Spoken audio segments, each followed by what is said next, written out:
पीछे की लाइट जला दो।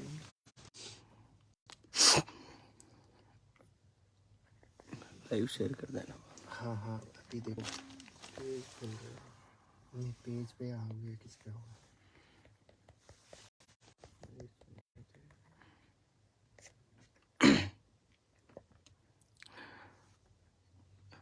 नमस्ते। जो भी पूरी घटना हुई है मैं आप सबको बताना चाहता हूँ कि कैसे क्या हुआ और बेवजह अगर मैं 1% भी गलत निकलूँ ना, जो भी सज़ा देना चाहे मैं सज़ा भुगतने के लिए तैयार हूँ।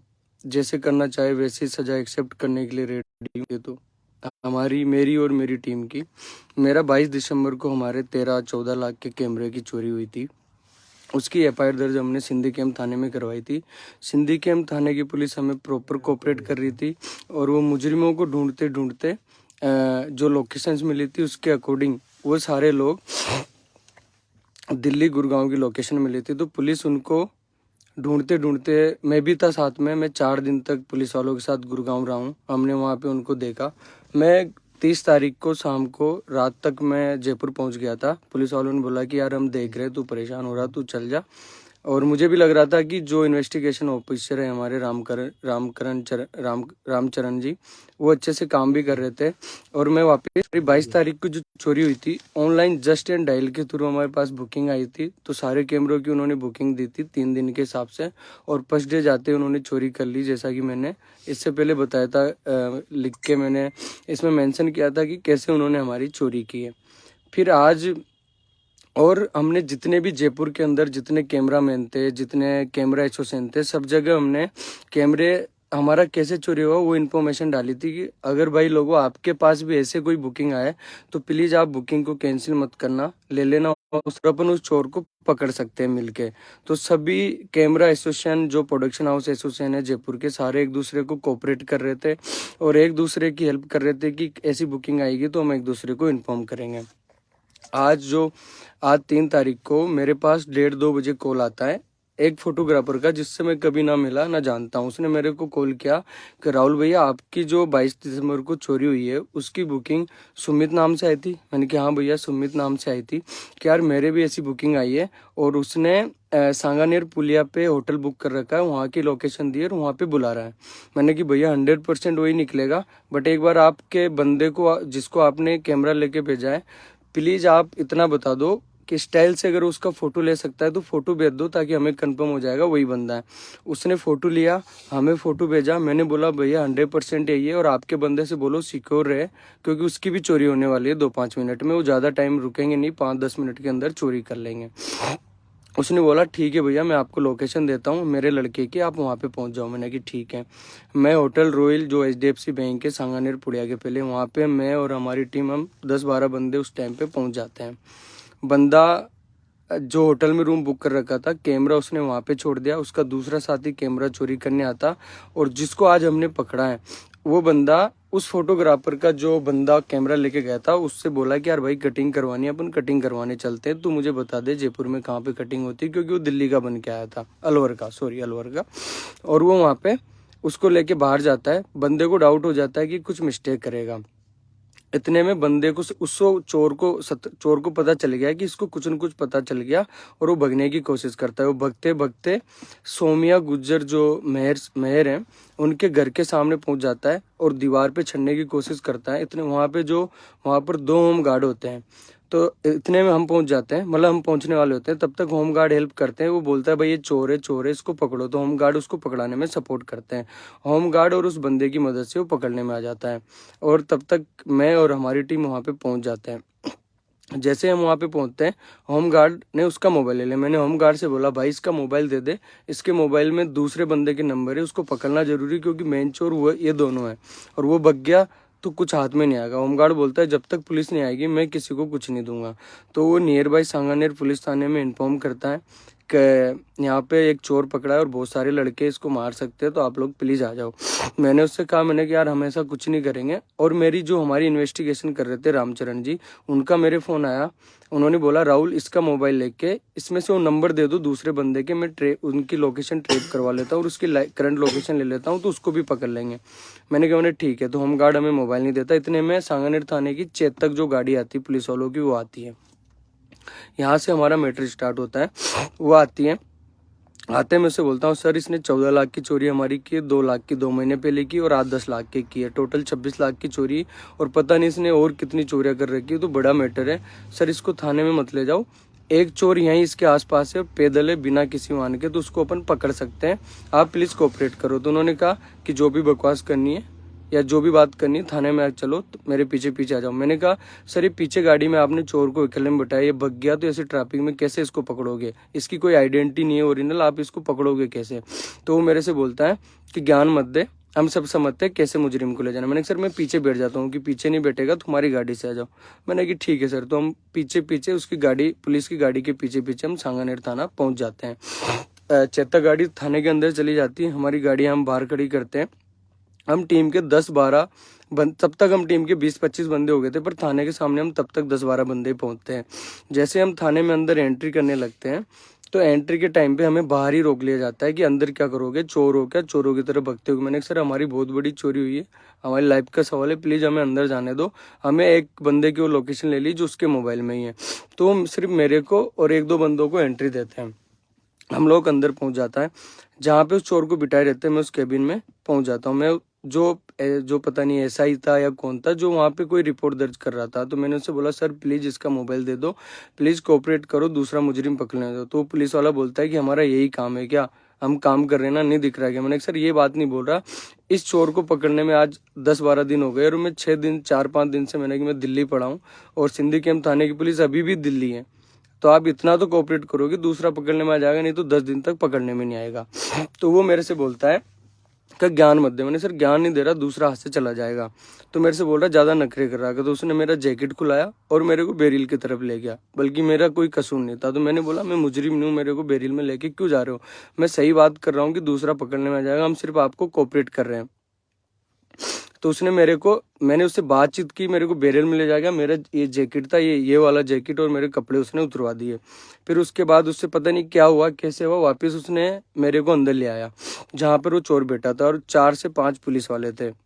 तो जैसे मैं अंदर गया, अंदर जाते मैंने बोला सर प्लीज़ इसका, हाँ फिर मेरे एसआई जो रामचरण जी थे उनका फ़ोन आया था। मैंने कहा सर इससे मोबाइल लेके प्लीज़ मोबाइल दे दो, इसके नंबर ट्रेस करा के दूसरे को पकड़ना है, और सिंधी कैंप थाने की पुलिस पहुंचने वाली है, तो वो हमें उनके सपोर्ट से हम उसको पकड़ लेंगे, ज़्यादा दूर नहीं गया होगा अभी। पुलिस वाला बोलता है कि जो चर्बी है ना, चर्बी निकाल दूंगा। मैंने कहा कैसे बात कर रहे हो, अगर मेरी जगह आपका बेटा हो या छोटा भाई हो तो क्या आप ऐसे ट्रीट करोगे कि मेरे को ज्ञान दे रहे। मैंने ज्ञान नहीं दे रहा सर, हमारी लाइफ का सवाल है, प्लीज़ कोऑपरेट करो। इतने में दूसरा पीछे से आता बोलता भाई तेरी चर्बी निकाल दूंगा पूरी। मैंने कैसे बात करो आप। इतने में उसने मेरी नाक पकड़ी और मेरे कम से कम 4 से 5 उसने चाटे दिए लगातार कंटिन्यू। मैंने देख क्यों रहा भाई, तू पुलिस वाला है तो मारने का हक नहीं है, बेवजह मार क्यों रहा है मेरे को। तो मेरे से बोलता है कि तेरी चर्बी निकाल दूंगा। मैंने कि ऐसे कैसे निकाल देगा भाई। तो उसने मेरी गर्दन पकड़ी यूं करके नीचे की, और जो एक कोहनी होती कंटिन्यू मेरी पूरी पीठ पे उसने 10 से 12 कोहनियों की दर्द दर्द दर्द मेरे देता रहा, और मेरे हाथ को पूरा यूं करके बैक में पीछे घुमा दिया। तो मैंने उससे बोला भाई मार क्यों रहा है। फिर मैंने उससे बात की, मैंने कि जितना तू मार रहा है ना, तेरे को मार ले, जितनी तेरे को देनी दे ले। इतने में जो वो मेरे को मार रहा था, वहाँ पे एक पुलिस वाली एक मैडम बैठी हुई थी, तो वो बोल रही इसको क्यों मार रहे हो भाई, इसने क्या गलती कर दी जो इसको मार रहे हो, सही बोल रहा है, इसको क्यों मार रहे हो। वो पट्टे लेके आते 2 से 3 पट्टे मेरे देने की कोशिश, मतलब पट्टे दिए नहीं, मेरे पट्टा एक भी नहीं दिया। तो इतने में वो मैडम बोल गई, तो उन्होंने पट्टा नहीं उठाया, वहीं रख दिया वापस। फिर SHO सर आते हैं जो महेंद्र सिंह यादव जी, नाम मेरे को कंफर्म नहीं पता। उन्होंने बोला भाई क्या मैटर है। मैंने सर आपको भी देनी हो तो आप भी दे लो, या मेरी बात सुन लो, या दे लो, या इनकी बात सुन लो। तो जो पुलिस वाले थे 2-3 जने जब मेरे को मारे थे, तो बोल रहा सर ये बदतमीजी से बात कर रहा। मैंने कि सर आप बड़े हो, आप प्लीज मेरी बात सुनो। मैंने इनसे कोई बदतमीजी की बात नहीं की, ना कोई गाली गलौज की, मैंने प्यार से बात की है। मैं ये बोल रहा हूँ कि दूसरा चोर भग जाएगा, उसको पकड़ लो, है ना। तो ऐसे सर ने थोड़ा सा उस पुलिस वाले से बोला कि ये कौन सा ट्रीट है तेरा तरीका करने का। उसके बाद मैंने बोला, उसने मेरे जैकेट दे दी, मैंने जैकेट पहन ली। फिर बोला कि फिर इतने में सिंधी कैंप थाने की पुलिस आती है और उस चोर को ले जाके अपने साथ सिंधी कैंप ले जाती है। तो मैं बोलता हूँ सर मैं एफआईआर दर्ज करके जाऊंगा, जिस पुलिस वाले ने मेरे दिए मैं उसके खिलाफ एफआईआर दर्ज करूंगा। कि क्या चाहता है तुम्हें? मैं एफआईआर दर्ज करूंगा, इसके ये पुलिस वाला तो मेरे नहीं दे सकता, मैं मार नहीं खा सकता। बात 14 लाख के कैमरों की नहीं है, बात मेरी सेल्फ रेस्पेक्ट की। सर मैंने कोई गुनाह नहीं किया जो मेरे को मार रहे हो। उसके बाद मैं एफआईआर दर्ज लिखवाने लगता हूँ। मैं लिखता हूँ तो जो लिखने वाला पुलिस वाला है मेरे को ज्ञान देता है, भाई तेरे खां लगी है, तू क्या मेडिकल करवाएगा, तेरे एक निशान नहीं है, तेरे कोई चोट नहीं है, मेडिकल में क्या आएगा? मेडिकल से कुछ नहीं होता भाई, ये सब चीजें छोड़ और फालतू मैटर मत बढ़ा। मैंने मैटर नहीं बढ़ा रहा, इसने दी तो कैसे दी, बल्कि मैं उस बंदे से बात भी नहीं कर रहा था जो मेरे दे रहा था। तो उसके बाद वो जो एफआई लिख रहा था उसने मेरे से कई ऊंची नीची 2-3 बातें की कि एकड़ी मत दिखा और इसी वजह से तेरे जूते पड़े। मैं एकड़ी नहीं दिखा रहा भाई। 14 लाख की कैमरे इस बंदे ने अब तक 12 दिन के अंदर 26 लाख की चोरी की है। तो क्या आपको वो चीजें नॉर्मल लग रही हैं? उसके बाद उन्होंने मेरी एफआईआर पे मैंने बोला मुझे एचओसी सर उनके केबिन से जा चुके थे। मैं 5 से 10 मिनट एसओसी सर का वेट किया मुझे कोई एसएचओ सर वहां पे नहीं मिले। इतने मेरे सिंधी कैंप थाने से पुलिस फोन आ रहा था कि आप सिंधी कैंप थाना पहुंचो, आपके बयान लेने कैसे इसको पकड़ा है। उसके बाद मैंने कि मुझे पता चल गया सर आप मेरी कंप्लेन नहीं लोगे, इसलिए ना तो एसओसी सर मिल रहे, ना जिसने मेरे को मारा ना वो दिख रहा, ना आप, और जितने भी पुलिस वाले थे वो सारे इधर उधर हो गए। मैंने कि ठीक है कोई बात नहीं, कंप्लेन यहाँ नहीं तो दूसरी जगह कंप्लेन तो लेनी पड़ेगी, नहीं तो कोई बात नहीं, ऐसे मारने। अब मैं आप सबसे बस इतनी सी रिक्वेस्ट करना चाहता हूँ, मेरा कैमरा मिले या नहीं मिले कोई बात नहीं, मिलता है तो किस्मत है, नहीं मिलता है तो वो भी किस्मत है। बट जिस तरह से मेरे दी है, जिस तरह से मेरे उन्होंने मारा है, तो मैं मतलब 1% भी गलत नहीं। और आपको जो बता रहा हूँ ना, मैं इसमें 1% मेरी कोई झूठी मिली हुई चीज़ नहीं है। 1% मिलक की नहीं बताया। मैं ये नहीं बोल रहा 2 ने मारा, मुझे सिर्फ 1 ने मारा है। बदतमीजी से 2 ने बात की है। और जो वहाँ एक मैडम थी उन्होंने मेरी तरफ बोली भी कि इसको क्यों मार रहे हो। जो चीज़ें मैं रियलिटी बता रहा हूँ। अगर इतना होने के बावजूद भी अगर इंसाफ नहीं मिले ना तो किससे उम्मीद रखूं? मैं हमेशा सबके साथ खड़ा रहा हूं। मैंने कभी पॉलिटिक्स नहीं की, कांग्रेस बीजेपी जिसने भी याद किया, मैं हमेशा सबका मैंने काम किया। मैं काम वर्क से रिलेटेड में काम करता हूं, कभी किसी से किसी चीज़ की मना नहीं की। अगर आज हमें जरूरत पड़ रही है तो आज कोई हमें सपोर्ट नहीं कर रहा। सब लगभग जितने अधिकारी हैं अपनी कम्युनिटी के या जितने भी कम्युनिटी के लोग देख रहे हैं या जितने भी नेता है सब तक लगभग बात पहुंच चुकी है, पर किसी का अभी तक कुछ नहीं आया। जब मैं सांगानेर थाने से आने के बाद मैं डॉक्टर साहब के पास गया, डॉक्टर साहब ने डीएसपी को फ़ोन किया कि भाई इसको बेवजह मारा है, मुझे पूरी इसमें कार्रवाई चाहिए और पूरी रिपोर्ट मुझे बताओ। तो डीएसपी ने बोला कि राहुल को सुबह 11 बजे मेरे पास भेज दो। तो सुबह 11 बजे उनसे भी मिल लूंगा। उसके बाद डॉक्टर साहब ने बोला है कि 1-2 दिन में क्या कार्रवाई करते हैं, नहीं करते हैं तो अपन लोग धरना देंगे, जो भी अपन से कोशिश होगी मैं खड़ा हूँ, साथ दूंगा।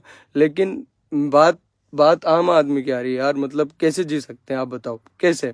मतलब इतने कांटेक्ट होने के बाद जब चोरी हुई तो इतने कांटेक्ट हो गए और ऐसे कैसे दे सकते हैं भाई? आम आदमी तो रिपोर्ट भी नहीं करा सकता इन पुलिस वालों के सामने। किशन साई आईपीएस जी सर से भी मेरी बात नहीं हुई, लेकिन उनके लड़के से मेरी बात हुई। उन्होंने बोला पापा ने बात कर ली है। अब मुझे कंफर्म नहीं है कि बात हुई या नहीं हुई, बाकी उन्होंने बात कर ली होगी 100%। तो प्लीज़ मुझे मतलब आप सबके सपोर्ट की नीड है। और ऐसा नहीं है भैया मैं मतलब पूरा न्यू ईयर निकल गया हम लोग, मैं आज 6 दिन हो गए, नहाया तक भी नहीं हूँ कंटिन्यू। 6 दिन 4 दिन 5 दिन से मैं दिल्ली था, उसके बाद यहाँ पे आया। और अगर न्याय नहीं मिले ना तो मैं बस इतना ही बोलूंगा कि जितने भी आप लोग देख रहे हो लगभग सब मेरी तरह आम आदमी है। तो आप कभी भी केस भी हो जाए, रिपोर्ट भी हो जाए ना, मैं ये बोल रहा हूँ बलात्कार भी हो जाए ना, तो भी थाने में मत जाना भाई, प्लीज़ रिक्वेस्ट है। क्योंकि इस तरह से जो इन्होंने ट्रीट किया ना वो बहुत गलत है।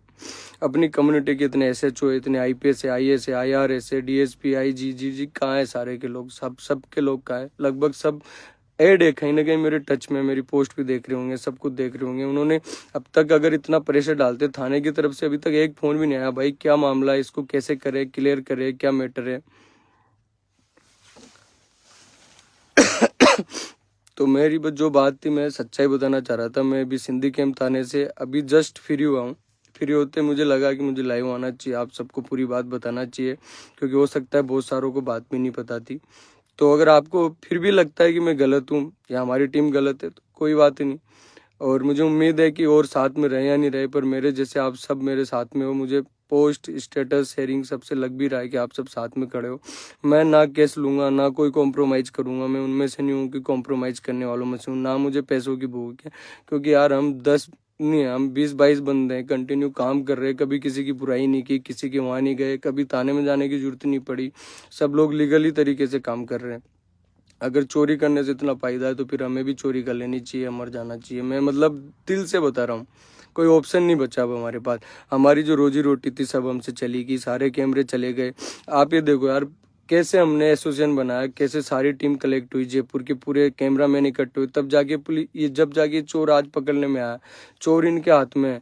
चोर बोल रहा है कि पटना में मैंने कैमरा बेच दिया 2 लाख रुपए में, अब वो पुलिस उसको पटना लेके जाएगी। बाकी सब आपके भरोसे हैं। अब आप देख लो कि अगर ये कंडीशन है ना आज, तो भाई मतलब थाने की तरफ मुड़ के भी मत देखना, चाहे कितने बड़ा तुम्हारा नुकसान हो जाए, चाहे कुछ भी हो जाए, कुछ हाथ नहीं लगेगा। अभी तक दिल्ली जाने में 20,000 का खर्चा हो गया, पटना जाके आने में 40,000 का खर्चा बताया, तो कहाँ से अफोर्ड करें, कहाँ से दें? जो पैसे आने के सोर्सेज थे सारे बंद हो गए, तो पैसा कहाँ से ला के दें इनको? क्योंकि पुलिस इन्वेस्टिगेशन नहीं करेगी जब तक उनको आने जाने के पैसे नहीं मिलेंगे, गाड़ी किराए की नहीं भेजेंगे। ये सारी चीज़ें हैं जो सामने आ रही हैं। आपसे मैं शेयर कर रहा हूँ कि शायद मेरा कुछ हो या नहीं हो, शायद मुझे इसमें न्याय मिले या नहीं मिले, पर आप लोग सतर्क तो रहना कम से कम कि आपको कैसे क्या काम करना है। बाकी अगर मेरी बात जो मैंने बताई, अगर मैंने उससे बदतमीजी से बात की हो, गाली गलौज में बात की हो, अगर मैं 1% भी गलत निकलूँ ना, आप जो सजा दोगे ना वो दोगे। आप बोलोगे इंडस्ट्री छोड़ के चला जा, मैं इंडस्ट्री छोड़ के चला जाऊँगा, कभी इंडस्ट्री में काम नहीं करूँगा, क्योंकि मैंने कभी किसी का बुरा नहीं किया। जो जो है ना अपने रास्ते काम करते हैं, काम मतलब ऐसा नहीं है कि यार कि इसके कहने पे चलो। हम हमारी टीम के डिसीजन लेते हैं, मैं बाहर फालतू उठते बैठते नहीं है, टीम वाले उठते बैठते ताकि कभी कोई बात नहीं हो जाए। बाकी आपके हाथ में, मैं इतना ही बोलूँगा। जय जवाहर।